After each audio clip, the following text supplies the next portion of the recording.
برداشت کرنا سیکھو گے، یاد رکھو میرے بچوں، اگر آپ صبر سیکھ گئے تو کوئی آپ کو پکڑ نہیں سکے گا۔ یہ جو ریسنگ گاڑیاں ہوتی ہیں نا، فراری اور مختلف ان کے نام ہیں، مشہور فراری ہے، اٹلی میں بنتی ہے، لیمبرگینی، یہ دونوں بنتی ہیں وہاں اٹلی میں، اور اس میں جو آدمی جا رہا ہو اس کے لیے سپیڈ لمٹ کی قید کوئی نہیں، ورنہ سب گاڑیوں پہ 120 کلومیٹر پر کے اوپر جائیں گے تو جرمانہ ہوگا، لیکن جو آدمی لیمبرگینی میں جا رہا ہے یا فراری میں جا رہا ہے اس کے لیے کوئی جرمانہ نہیں، چونکہ وہ یوں کرو تو 1 سیکنڈ میں وہ 120 پہ چلی جاتی، صرف اتنا کرنے سے شوں ایسے جاتی ہیں۔ تو میں آپ کو ایک لیمبرگینی دینا چاہتا ہوں، فراری 8 کروڑ کی ہے، فراری 8 کروڑ کی گاڑی ہے فراری۔ کئی دفعہ وہاں جب جاتا ہوں تو کوئی نہ کوئی بٹھا دیتا ہے، یہ آپ کو ذرا سیر کرائیں، وہ ہمارے کو تو شوق کی کوئی چیز ہے نہیں، وہ نوجوانوں کے شوق کی چیز ہے۔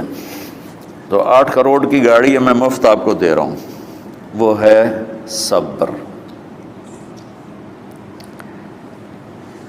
آخرت کے سفر میں اگر تیز چلنا چاہتے ہو اور سب سے آگے نکلنا چاہتے ہو تو صبر کی فراری پہ سوار ہو جاؤ، تمہیں کوئی پکڑ نہیں سکے گا، تمہارے کوئی قریب بھی نہیں آ سکے۔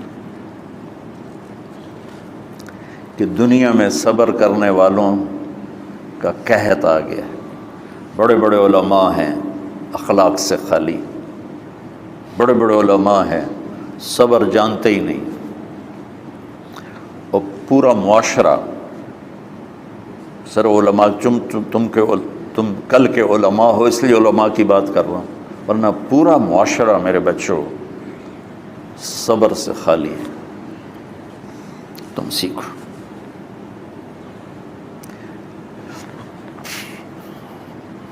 دیکھو میری ایک بات سنو، علم کی کمی ہو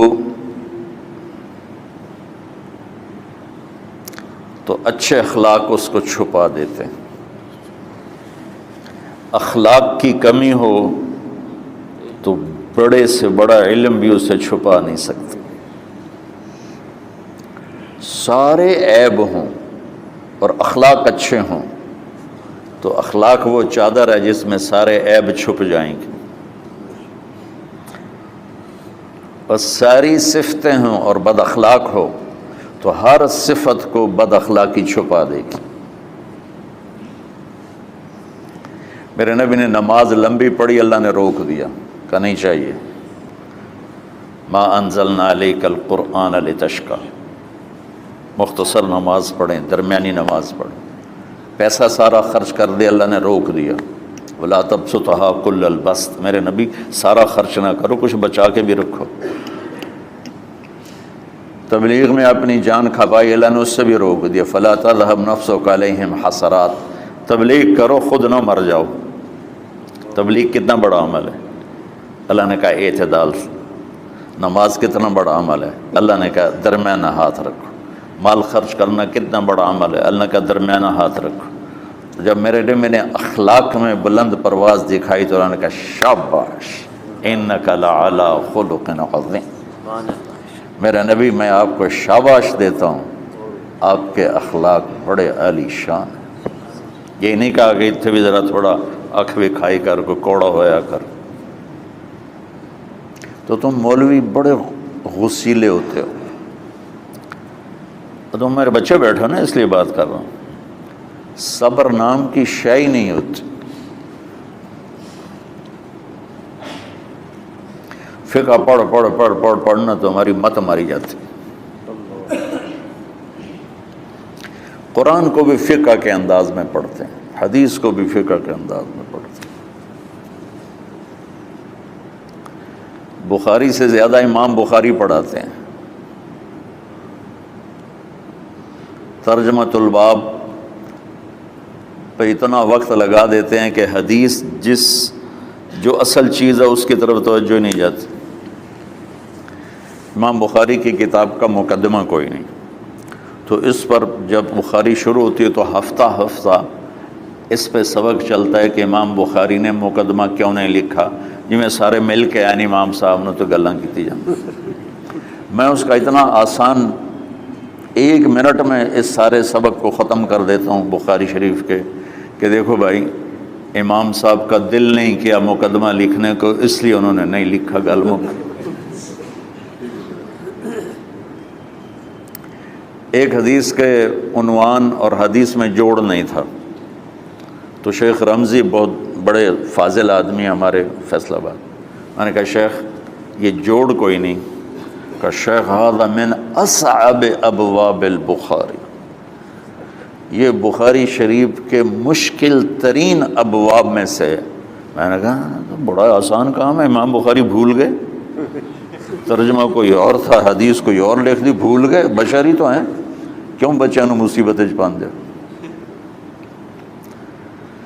تو بچوں شوق سے جاؤ، بہانے نہ کرو، ہماری طرح تھوک ڈال کے پیٹوں میں درد، وہ شامہ پہ جان گیا پھر توڑیاں۔ ٹھیک ہے نا، میں زیادہ بول نہیں سکتا ہوں، ضروری سمجھ کے آیا تھا کہ تم خوشی سے جاؤ۔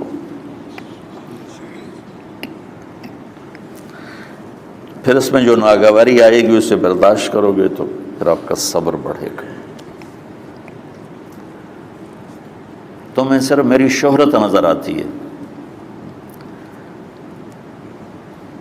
اس میں جتنا مجھے صبر کرنا پڑا ہے وہ تمہارے سامنے نہیں ہے، جتنی کڑوی گولیاں میں نے کھائی ہیں لوگوں سے وہ تو تمہیں نہیں پتہ۔ اب تمہیں اتنا نظر آتا ہے کہ واہ واہ ہو رہی ہے آگے پیچھے لوگ، میرے اللہ کا کرم ہے، میری کیا اوقات، آج ہوں کل مر جاؤں گا، اولاد کو بھی یاد نہیں رہے گا کہ طارق جمیل کون تھا۔ جو ہے اس میرے رب کا کرم ہے، مجھے اپنی شہرت سے کبھی دھوکہ نہیں لگا، تو میرے بچوں اس لیے بتا رہا ہوں، کوئی فخر نہیں، کہ مجھے اپنی شہرت سے کوئی دھوکہ نہیں، ایک لمحے کے لیے بھی مجھے دھوکہ نہیں، میرے دل کی گہرائیوں میں یہ بات اتری کہ سب میرے اللہ کا فضل ہے، اور برائی کرنے والا اور اچھائی کرنے والا میری نظر میں برابر ہو گیا ہے۔ برابر ہونے کا مطلب پہلے سمجھو، تم مجھے گالی دو گے مجھے تکلیف ہوگی، تو میری تعریف کرو گے مجھے خوشی ہوگی، اس کو برابری نہیں کہتے، وہ تو ایک طبعی چیز ہے۔ یہ میں نے ہاتھ پہ اپنا ہی ہاتھ مارا تو اس کو درد ہو رہا، تو اگر میں مولوی شوکت صاحب سے بدتمیزی سے بات کروں گا تو ان کو تکلیف ہوگی، اور میں ان کی قربانیاں بیان کروں گا۔ یہ ذرا کھڑے ہو نا، ادھر ہاتھ دو، یہ اس سارے نقشے کے بانی ہیں، یہ پہلی اینٹ ہے۔ یہ 3000 روپے اس وقت لے رہے تھے 1985 میں 86 میں کراچی،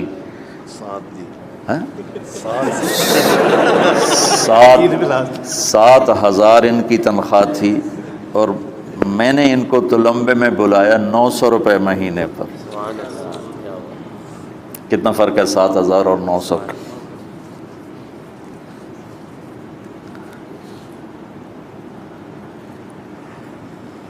لوگ میری تعریف کرتے ہیں، میں اللہ کا شکر ادا کرتا ہوں، اور اس پہ میں تکبر میں نہیں آتا۔ یہ ہے مدح اور ذم برابر ہو جائے، یعنی تعریف کرنا اور برائی کرنا برابر ہو جانے کا مطلب یہ نہیں ہے کہ برائی سن کے اثر نہیں ہوتا اور تعریف سن کے اثر نہیں ہوتا، نہیں، برابر ہونے کا مطلب بتا رہا ہوں، اس کی توفیق، تائید، رحمت اپنی اولاد کو بتا رہا ہوں۔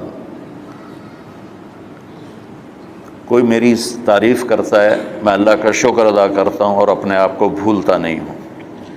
کوئی میری برائی کرتا ہے تو میرے دل میں اس کے لیے کوئی منفی جذبہ نہیں پیدا ہوتا۔ یہ ہے اچھائی برائی کو برابر کر دینا۔ کہ میرے اوپر مختلف الزام لگتے ہیں تو میں ان کو پی جاتا ہوں، اور اس طرح کا معاملہ کرنے والوں سے اپنے دل کو بالکل صاف رکھتا ہوں، بالکل صاف، اور میرا ان سے معاملہ اسی طرح ہوتا ہے جیسے پھر آؤ جی اپنی وجہ سے کبھی کسی سے قطع تعلق نہیں کرتا. تو بچوں، صبر بہت بڑی دولت، یہ تمہاری تبلیغی زندگی میں بھی کام آئے گی، علمی زندگی میں بھی کام آئے گا. جب تم گھر والے بنو گے، شادیاں ہوں گی، اس وقت یہ کام آئے گا. ٹھیک ہے؟ اب بہانہ تو نہیں کرو گے نا؟ خوشی سے جاؤ گے نا؟ چلو، السلام علیکم.